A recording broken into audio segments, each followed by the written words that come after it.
it.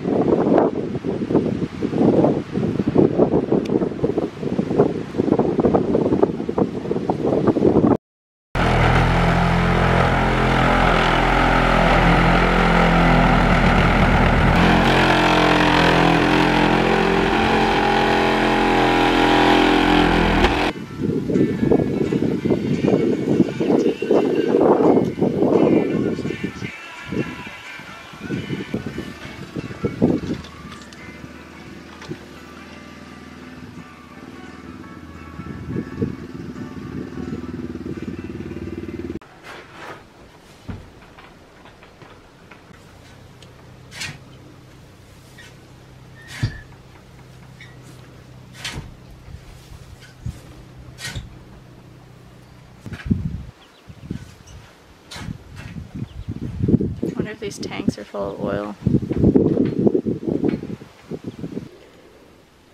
I think the ground just compacted outside of it and just started rising. Just filled it all in. Today we're gonna be putting some posts in for a chicken house. This outbuilding out here, we've started to convert into a coop, and for now we've got some guinea hens in here. You can see them scatter. So we're eventually going to put a window on this side and on that side, and then there's going to be a little walk opening over there.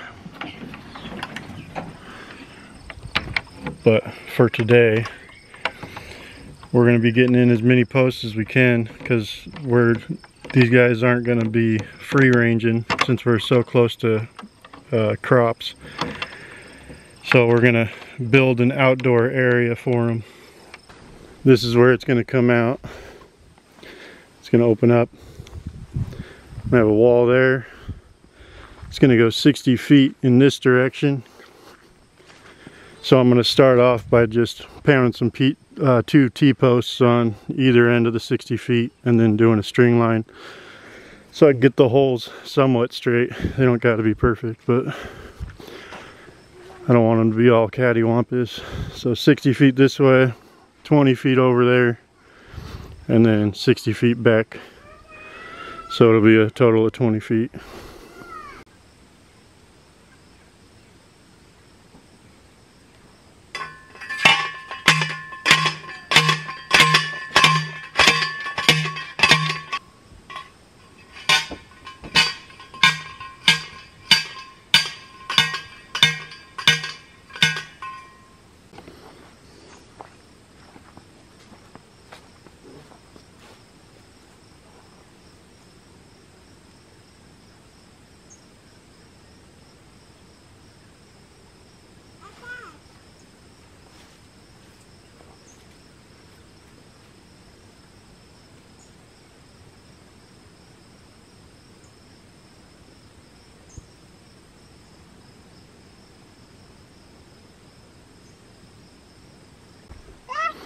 Alright, so we got our line.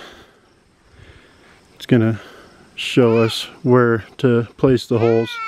And I got my tape drop. So I'm gonna set them every 10 feet. Hey, Dad. What? Watch your toes. Okay. Good job, dude. You're also gonna see me mix concrete in a way that most people don't do. Most people have like a little hand mixer, or they get a wheelbarrow with some water and mix it in the wheelbarrow. But I like to just dump it in the hole and then add water and mix as I go, and then till it's all the way mixed up. And that's always served me well, and it cuts out a bunch of steps. I guess you could see it as a shortcut, maybe the lazy way to mix concrete, but it's worked. It's never failed me, so that's what we're gonna do.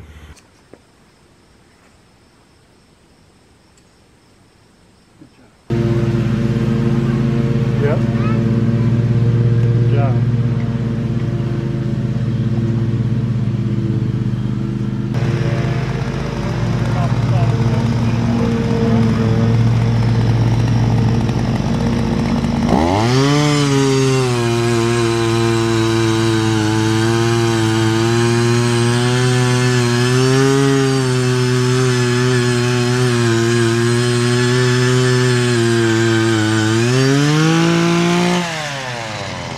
I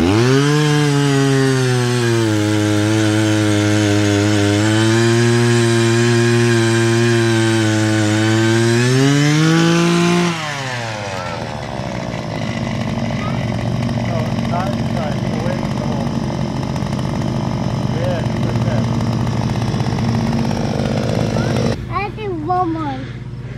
Okay. You want? Yep.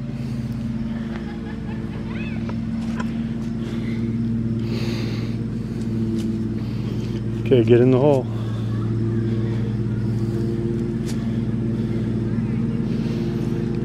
Gotta get that one really deep. I do melon. Yeah. Mailman's here. I want it. We'll get it later. You gotta Hey. dig holes. Nope. And that does the guy. Yeah, now we dig holes.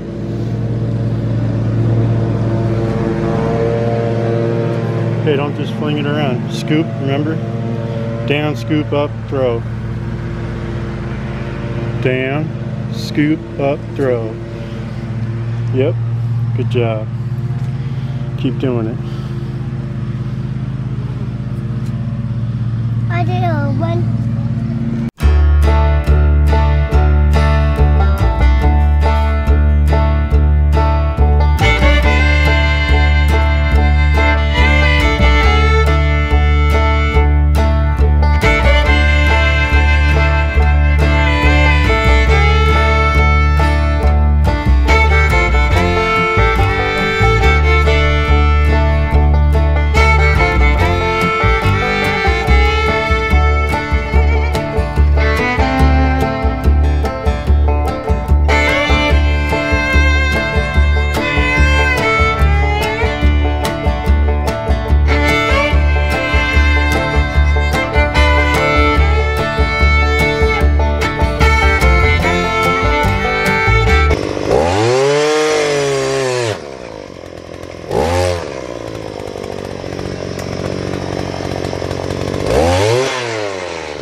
Most of the holes are to depth. I just have to go through with the post hole digger and get them to 2 feet.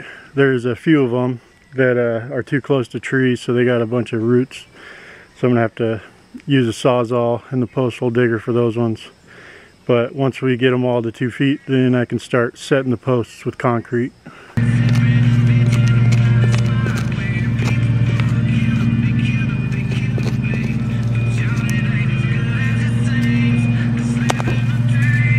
You might be able to see this. There's a big old root here. It's from this tree. Now that's up to your discretion. If you decide, if it's only one root like that, it's not too big, you can cut it. If you run into way too many roots like that and they're big, you probably want to reposition where you're going to be digging, because it could potentially kill the tree. If you're ever trenching for a job or trenching for something on your property and you run into that, if you're able to, you should reroute your trench, just because over time, if you cut too many roots for a tree, it'll die. So, and it'll potentially fall down on whatever you're trying to build. But this one's not too big, and it's kind of a perfect spot for my hole. So I'm gonna cut it and cross my fingers that I don't run into a whole network of roots underneath it.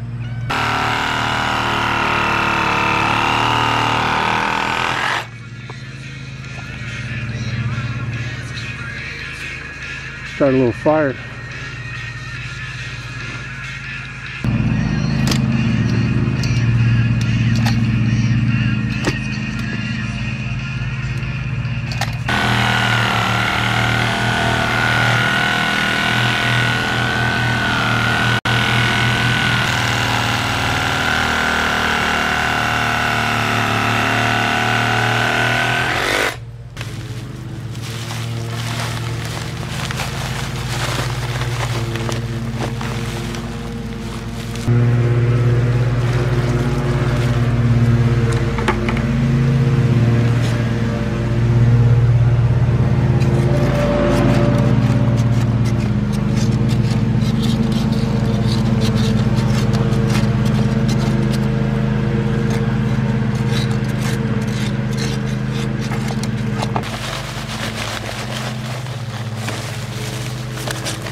There you have it. Lazy man's way to set a post.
This is day 2 of working on the chicken outfield, and we got the post dried and set, and they are very firm.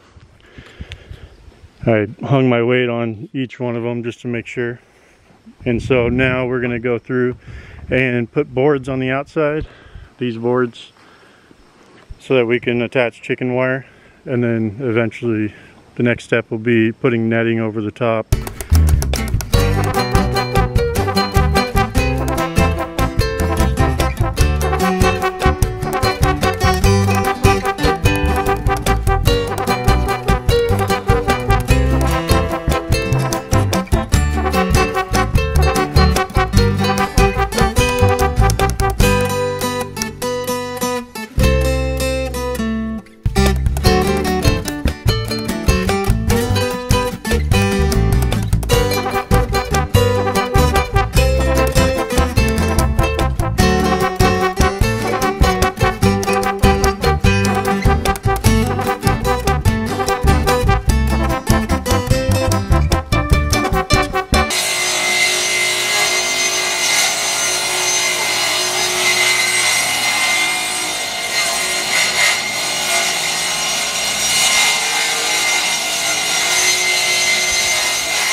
which looks great.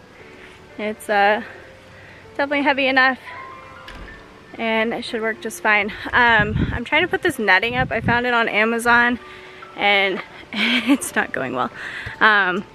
It's not exactly square, and so I don't know if you can see this here, but this whole area is just like super saggy, but then it's tight in the middle. I don't know if that's even gonna show up on camera. So we're just gonna go through on the edges and see if I can tighten it up.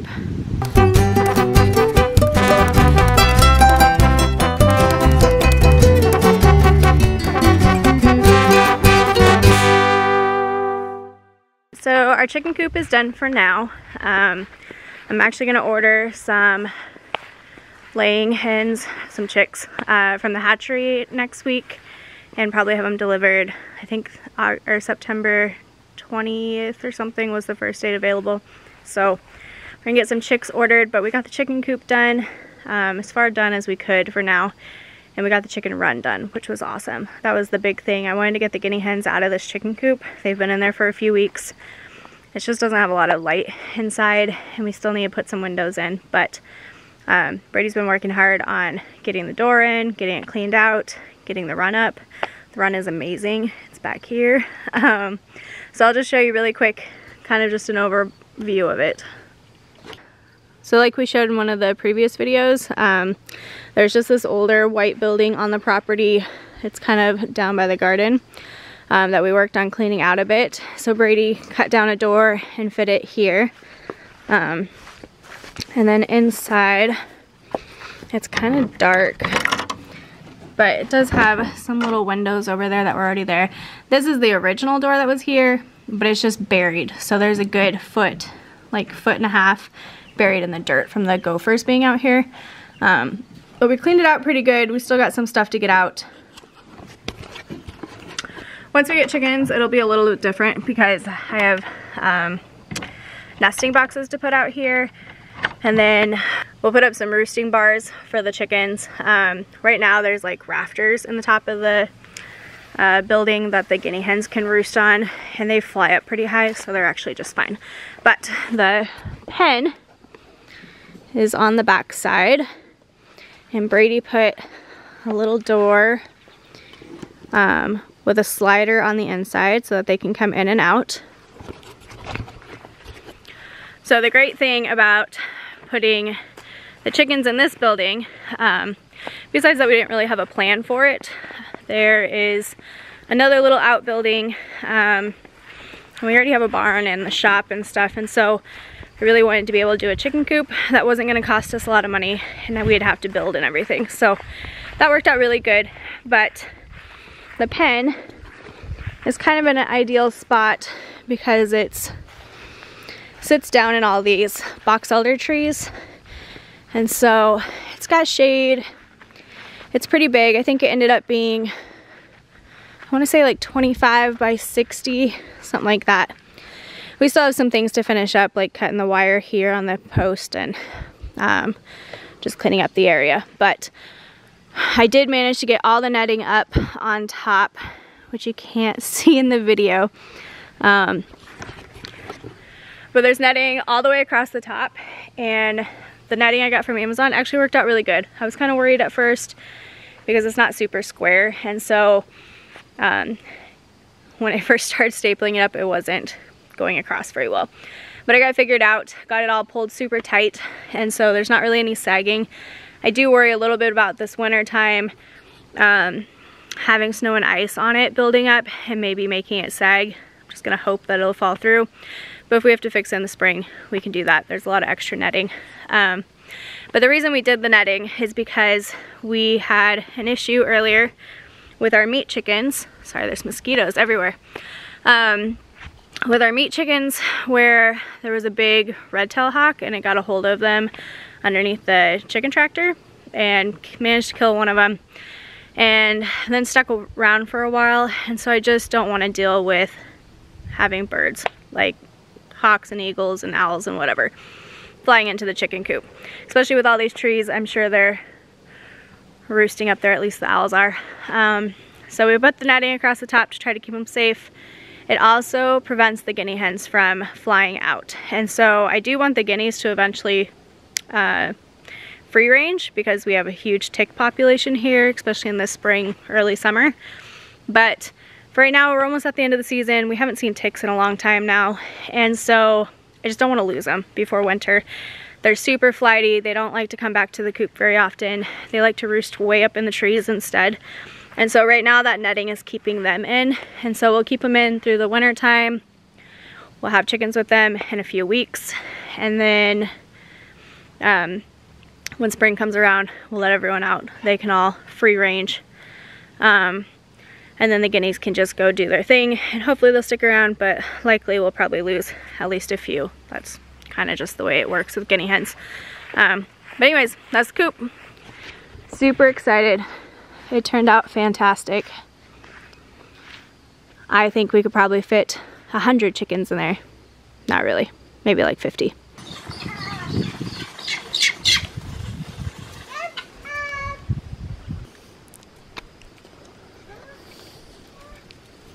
One of them tried to fly.